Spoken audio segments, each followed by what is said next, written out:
Age of Empires was a good ass game. It was the early 2000s in Australia. Mum came home from the shops with all the groceries, among them a box of Nutri cereal for brekkie. Oh hell yeah, Nutri, I said.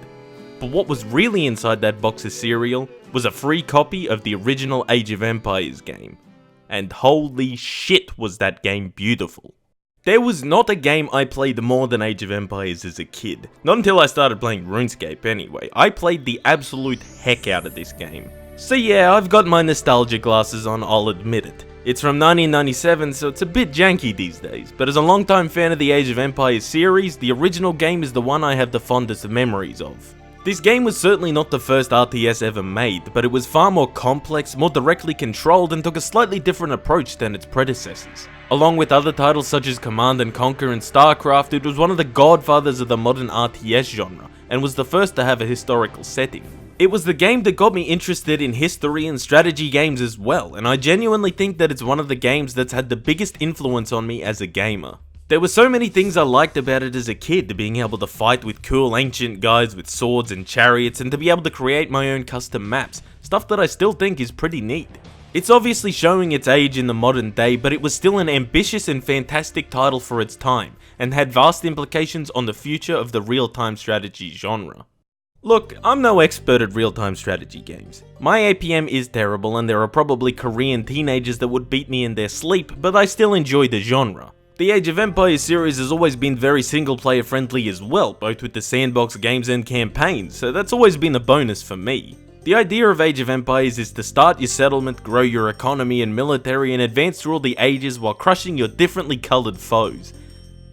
I'm not being racist, I mean like the colour of their clothes. While AoE is a real-time strategy, the early stages of the game feel a lot more like a city builder at times, which is something that I very much like about this game. Although directing your military makes up a lot of the gameplay, the earlier parts of the game are more about building up your economy and planning out your settlement. It's not exactly SimCity or City Skylines, but it does share some of the aspects of the city builder genre and it stays relevant throughout, which helps to diversify the gameplay. Combat is obviously still a big part of this game however, and though the pathfinding can be a little bit of an annoyance at times, it's still lots of fun. It's varied too, with plenty of different units to use, each with their strengths and weaknesses. Where the combat really starts to flesh out is with unit upgrades that you purchase from your buildings. It can be the difference between victory and a loss in battle, and it gives it that bit of extra depth to keep it interesting.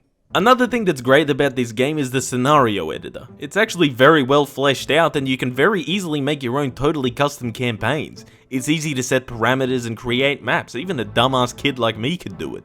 Back in the day, I used to just stuff around a lot in the scenario editor. Either that or just use cheat units to obliterate the easiest difficulty enemies.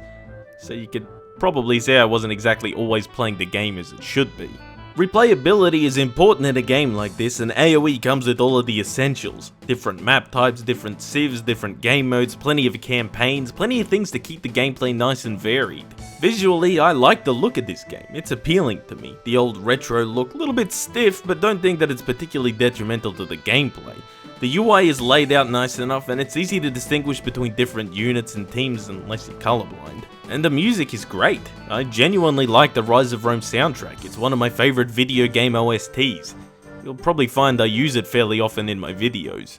That and this game has one of the most iconic sound clips in video game history. As much as I hated priests converting my cheated units back in the day, I can't deny how much I love the Wololo. Unfortunately, this game hasn't aged perfectly. The pathfinding and collisions sometimes have their moments, the unit formations are imperfect, and the game will even freeze for a moment as it loads the next music track. It's to be expected that a game from 1997 doesn't quite hold its own on a technical level any longer. That was one of the things that really disappointed me about Age of Empires Definitive Edition.